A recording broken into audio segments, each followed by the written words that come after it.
All right, welcome to the studio. A true pleasure for me to introduce this guest, Goapele. Yes. She's an artist from the Bay Area, has some music that I very much have loved for a very long time. Thank you. Performing at 172, which is inside the Rio. You have two performances today. Yeah, two shows tonight, 8 o'clock and 11. I think doors are like 6:30, 7. Yeah, and tickets are still available. I don't know Yeah. how they're available, but somehow the tickets are still available to come watch you.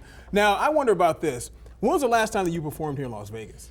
I can't remember. I've done a few festivals over the years and House of Blues. And I remember the last time I was in the Rio, which is where 172 Live Yes. is with Prince. I did a show with him when he had a residency. I remember.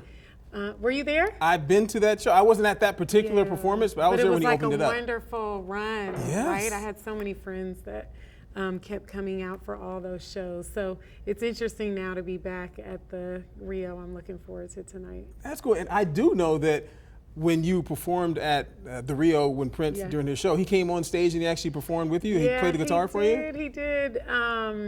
He liked my song Crushed Out. He used to come to a lot of shows actually, and just kind of, especially when I put out Change It All and that music, and so he liked Crushed Out, so I was like, would you come up for a little bit? And so he came and did a solo on it, and that was, he was my favorite, so. Yeah, Prince. He's a lot of Yeah. people's favorite for Yes. sure. Now, you Yes. didn't say Charlie Murphy or anything like that to him. Charlie Murphy No. played that? Okay, you didn't go No. there. Okay, that's good. No Dave Chappelle with Prince. Okay. No, I Now- love Dave Chappelle too, but no, we didn't reference it. All right, so a lot of people want to know, when can we expect another album? What, 6 albums right now, right? I had, 5. It's kind of like 6 because the first one, Closer, and then Even Closer was like a re-release. Okay. But it's really more like 5 Okay. albums, and Dream Seeker was the last project. 2017? Okay. And I'm in the studio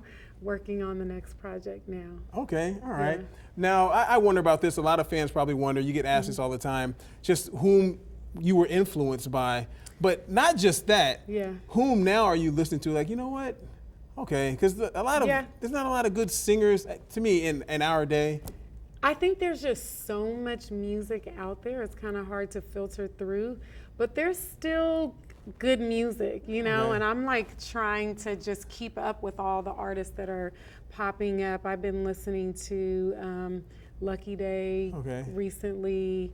I loved Daniel Caesar and her, and I don't know. I'm kind of like, I like soul, I like hip hop, reggae, jazz. There's all these amazing jazz artists out there now too. And speaking of hip hop, one of my favorite songs from you, it's not from you, but you sung the hook on it, Make Your Move, with Hieroglyphics. With Hieroglyphics. That was Pep Love and Casual. Yeah. Oh, I love that you are up on that. Yeah, that's one of my favorite joints. I have it on my phone right now. Really? Absolutely. Okay, Absolutely. Yeah. Actually, when I first recorded Closer and we were starting Skyblaze, our independent label, and looking for distribution, Hyro, like legendary. They know how to do it. Independent artists helped us get our distribution. So, we collaborated musically, but also I think they just had a great blueprint for how to do your own thing on a large scale. Okay. Now, a lot of people that are fans of you and myself, the hair, like that's something that the hair has changed a lot. Yeah, you can see it in the back. You got the dreads, we got the blonde. Yeah. Do you have a favorite style, and do you ever look at those pictures like, man, I love those dreads? You know what? Every once in a while, I miss having dreads just because, I had a lot of hair. The weight, you shaking it having on 'em? like a high ponytail and just trying different things. And I've always done my own hair and loved it. So, You twisted your own own I can't do locks? all this. But yeah, with the locks, Wow. I used to help other people start locks. And Okay. so that was fun for me. It was like expressing myself. And then I just wanted to feel light. And I feel like every time I've done the big chop, it's just, I don't want to go back for a long time because it's so easy. Yeah, I get that. Yeah. But I don't like your fade being nicer than mine. I don't appreciate that. I really don't appreciate that. You just have to do a little bit more fun stuff. So you just got it all clean. Yeah, I don't appreciate that. Now, you talking about you doing a lot of fun stuff as far as like when you cut your hair and it was fun. Yeah. Going through your IG page. Yeah. So when are we going to see you in like Sports Illustrated or on Vogue magazine? Or I mean, let me know. I mean, I'm ready. It's kind of fun. Like, I mean, I love doing music, but I've kind of got to get into fashion a little bit and actually put out a lifestyle brand, Dream Seeker. After I did the album Dream Seeker, I was like, how can we expand this? It's a whole lifestyle, and so many women out there that don't feel 100% represented, you know, in the fashion world, and we want to be comfortable and sexy and fly and strong and all that. Yeah, and have the clothes made in a sound way that you can feel all right about. Okay.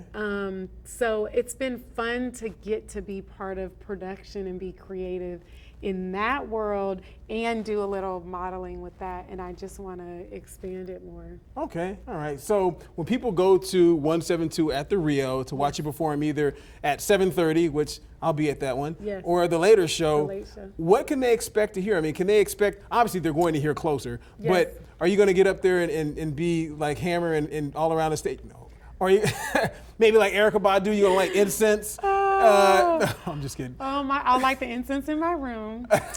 But I'll be doing, you know, some music from all 5 albums and mixing it up. And a couple of songs that I don't always get to do. It's a much more intimate setting. Yeah. So I want to do some of those intimate songs that I don't always get to do in a larger club and just mix it up a little bit with the live band. Okay.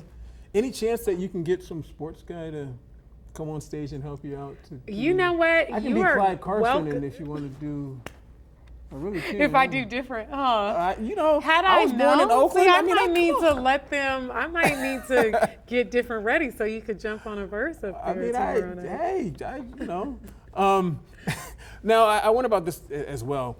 I wrote some of the stuff down. Songs that you've done in the past. Do you have, I mean, it's like your children, everyone's like a favorite song, blah, blah, blah. Mine is Closer, because I mean, that was like your hit song, like the biggest hit of the songs you've had. Do you have one that, like, you know, Hey Boy, There's which I like as well? songs that I enjoy. I would say Play is a fun song for me to do live. All right. Milk and Honey is a fun song for me to do live. Yeah. And then there's songs like Truth Is or Back to You that I barely ever get to do. So it's kind of fun for me to get to do that, and it's kind of nostalgic. I mean, each song was written at a certain time what I was going through. So it's like super close to my heart, and then I get it out there and then see how it feels live. Some songs, you know, I more leave for the album, but you know, I don't perform them that much, but it's always interesting to see what resonates, and I love it when people are like singing along and stuff. And then it's like any one of those songs is fun.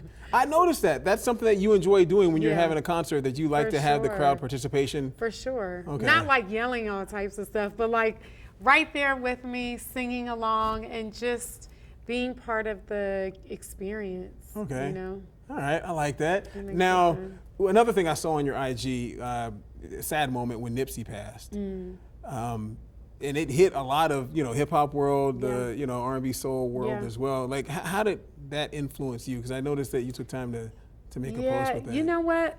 I didn't know him well. I met him once in passing, and he had a huge presence, and he was so humble. And you know, he rolled up. It was like a big entrance, you know what I mean, to a restaurant. Like the cars bumping, and I was like, who is this? You know what I mean, with all. But he, I think, was uncompromising and unapologetic with who he was. But he also had just a lot of heart and integrity, and you know, he was just so humble and complimenting me on my music and just the energy and. Just the feel. We ended up both performing at the Greek theater, where it was about people that had been in prison, how how to get opportunities to not go back and how to stop the cycle, you know. And I think I've just been inspired with how much he's chose to do with his platform, and I think his passing has had such a ripple effect in the world. People that never met him, you know, that were inspired to know what he was actually doing.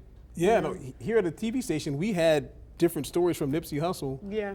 And, you know, obviously a lot of people around here, you know, who's Nipsey Hussle, they had no idea who he was. I mean, yeah, his death definitely had a ripple effect on a lot of different people, and a lot of people that actually didn't know anything about him. Yeah, so, and I went to the memorial. You know, there was a huge memorial in LA, and there was even, you know, a letter from President Barack Obama. Wow. Mm-hmm. Wow. Okay. Mm-hmm. Being that I am a sports guy, I also, you know, I do entertainment as well. Yeah. The Warriors. The Raiders are leaving Oakland. What's your thoughts? I don't like any of that. I don't like winners leaving Oakland. I'm not into that idea. I don't like that the Warriors are leaving. Yeah. And I think I just even love that their name is the Warriors, because I feel like Rebels are from the Bay Area and from Oakland, and it took a long time to be on the rise, and now they've like been that go-to team for a long time, and I don't like that they're moving. So I will forever associate them with Oakland, regardless of where they go. I got you.